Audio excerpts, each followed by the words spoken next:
Yo, what is good, Knicks Nation? Welcome back to Knicks Media. This is Richie, and in this video, I'm going to give you guys the next episode on the series I created here on my channel where I break down each player from the New York Knicks 2021 season, go over their stats, what did they do well, what did they need to improve on for next season, and in this one, we'll be talking about rookie Obi Toppin, and I'm really excited to break down Obi because I'm really high on him. Honestly, I know some Knicks fans don't really see the potential, but he definitely showed a lot to me this season, and I love what I saw, especially in the playoffs from Obi Toppin. I feel like that's a really good sign. And if you guys did not check out my previous videos, I broke down Julius Randle, RJ Barrett, Derrick Rose, Emmanuel quickly, and I'm going to be breaking down more players later on. So if you guys are not subscribed to Knicks Media, make sure you smash that button. And also, if you enjoyed the video, please do not forget to like. And if you want to check me out over on Instagram and Twitter, that is at NYKnicks_media. With that being said, let's jump right into Obi Toppin's rookie season for the New York Knicks. So Obi Toppin was our lottery pick, right? This is a player that came out of Dayton and he won College Player of the Year.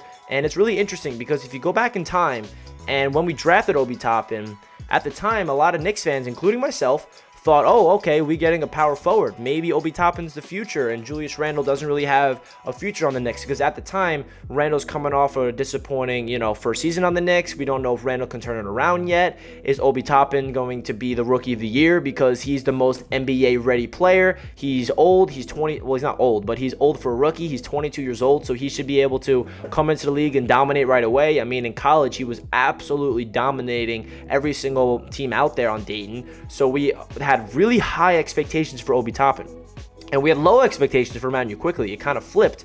IQ was the rookie revelation that we thought Obi Toppin would become, but Obi was a different story. He is somebody that came in here and had to adjust to the NBA game. It took him a while to get his feet wet. It took him a while to get confidence. He started the preseason off really hot. His first preseason game was really awesome, and then his first regular season game, he got injured, and he sat out for I think 7 or 10 games, and then he came off the bench. So Obi Toppin's season, he gradually got better and better throughout the year. He did not have a crazy regular season. There were some flashes of awesome play. And I'm really excited to break down Obi Toppin because I really want to show you guys the real potential he has on this Knicks team. So let's get straight into his stats. The number one stat we need to remember is he only played 11 minutes per game. He was the backup from Julius Randle, and Randle led the NBA in minutes per game. So obviously, Obi Toppin did not have any opportunity to play. Randle did not get hurt all season. He only missed one game. So Obi Toppin did not have an opportunity to really go out there and play a lot of minutes. So we did not get to see what Obi Toppin's full potential is, in my opinion. So what Obi Toppin showed to me is his ability to, be an athletic freak. His stats look like 4.1 points per game, 2.2 rebounds, 0.5 assists, shot 49.8% from the field, and 30.6% from downtown. So these stats obviously look terrible.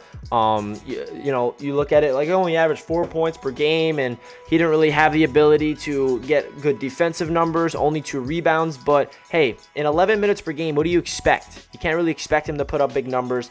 I'm not too concerned. I feel like he's going to get a better opportunity next year. So let's get into his positives of the season. I think the first positive is easily his playoff performance. That wasn't a performance where Obi Toppin looked like the most comfortable all season. He was aggressive. He was fearless. He was somebody that was looking like a completely different player. It was actually insane. His ability to have the ball in his hands and attack the damn rim. That's something I've been pleading for Obi Toppin to do all season because I felt like the one problem was he never really had the confidence, the aggressiveness to attack when he needed to. He would settle for contested shots or settle for, three-pointers where that's not his strength. And it was frustrating to watch. But when Obi got more comfortable and aggressive and he would charge at people, that was awesome to watch in the playoffs. And his playoff performance should give Knicks fans the confidence in him because his biggest problem was, like I mentioned over and over again, his confidence. And the biggest thing was in the playoffs, the pressure's on. The playoffs is a different animal from the regular season. And as us Knicks fans understand that because we lost in 5 games and we did not expect that to happen. But Obi Toppin stepped up in the playoffs. He averaged 6 points per game, and he was somebody that looked like a completely different player. And for him to change and flip the switch in the playoffs and not be afraid of the big moment, that's really huge, especially after what he did in the regular season. That's what I'm trying to say. If you connect it to the regular season, he was not confident. He was not playing his aggressive self like he did in Dayton. And then playoffs, he's like, all right, this is my time. This is my time to prove the Knicks fans that I have a lot of, potential in this league, and you just gotta wait till you give me the ability and wait till you give me the ball and give me a point guard that will set me up, and you'll see what it can happen. And that really showed me, like, wow, Obi Toppin is going to be a player in this league, and I really genuinely believe that. I know some Knicks fans are already writing him off, but I definitely am not. Another strength of his is the obvious, his athleticism. He's a freak athlete. He can go up there, get a crazy alley-oop. He can dunk on you whenever he wants. He can, get a crazy putback dunk.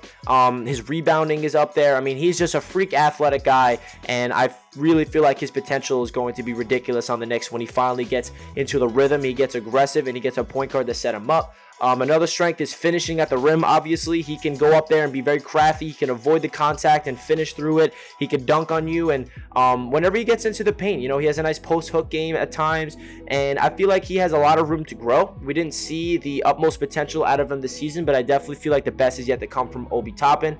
And then what are some things I want to see him improve on? Definitely his aggressiveness. I want to see him be 100% aggressive every single time he's on the floor, because all throughout the regular season, like I mentioned, he was not aggressive. Playoffs, he was, and he looked like a different player. I feel like that's the only issue. And how many times have we heard Clyde talk about it throughout the season, and Mike Breen? Hey, don't hesitate. Whenever he gets the ball, sometimes he looks like it's a hot potato. Like, oh, I don't want this ball here. You take it. Or he has the ball and he's wide open. And he hesitates. He hesitates, and then he shoots, and then he misses.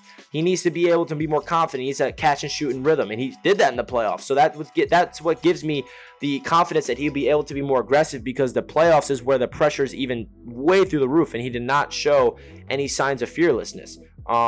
And then the next thing is confidence. Can he improve his confidence? Because that really goes with his aggressiveness. When you're confident, you're more aggressive. So can he go in this offseason, put in crazy work, improve his jump shot, become more efficient, at the rim, and more efficient from downtown? He needs to be able to stretch the floor. In today's NBA, you need to be able to shoot the ball from the three-point line. He did not do that well. Only shot 30% from downtown, but hey, if you want to look at Julius Randle, he shot 27% from three-point land in his first season on the Knicks, and then he went to 41%. So all you need to do is put in the work, and you're there. I'm not expecting Obi Toppin to shoot 40% from downtown next year, but I expect him to be able to improve to at least a 35% from downtown if he puts in the work. That's really important. You need to be able to stretch the floor as a power forward in this league. And then another thing that he needs to, well, this isn't something he needs to improve on. It's just something I want to talk about with Obi.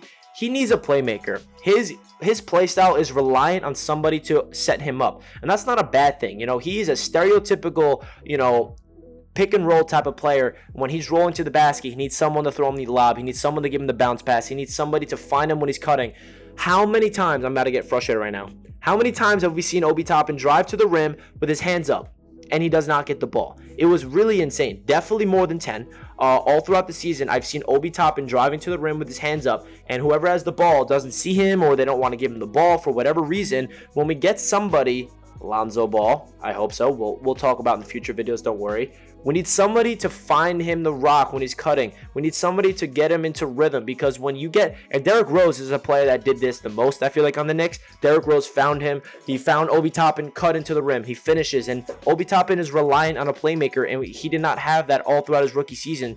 And I feel like that's the biggest issue with the Knicks roster right now. And I feel like throughout the offseason, we're going to sign a player that will help that out, trade for a player, draft a player. We don't know who's going to come in, but we definitely need a point guard that is going to be setting up Obi Toppin, because like I said, he's reliant on a player to set him up for those lobs, set him up down low, find him when he's cutting to the rim. And it was over and over and over again. I've seen Obi Toppin just be wide open in the paint and not get the ball. So that's really my breakdown on Obi Toppin as a rookie on the New York Knicks. Let me know your thoughts down below in the comments. And if you guys enjoyed this video, please do not forget to like. And if you're not subscribed, don't forget to do so. I'm posting a lot of Knicks content all throughout the offseason. I hope you guys are enjoying this series, breaking down each player. Next video will be about Nerlens Noel, and then Alec Burks, Reggie Bullock. I'm trying to break down all the players here on Knicks Media, and then we're going to be talking about who the Knicks are going to get in free agency, who we're going to get in the draft, what are some hypothetical trade scenarios. So I got a lot of stuff here on Knicks Media, so make sure you guys stay tuned. Let's go Knicks, and I'll catch you guys in my next one.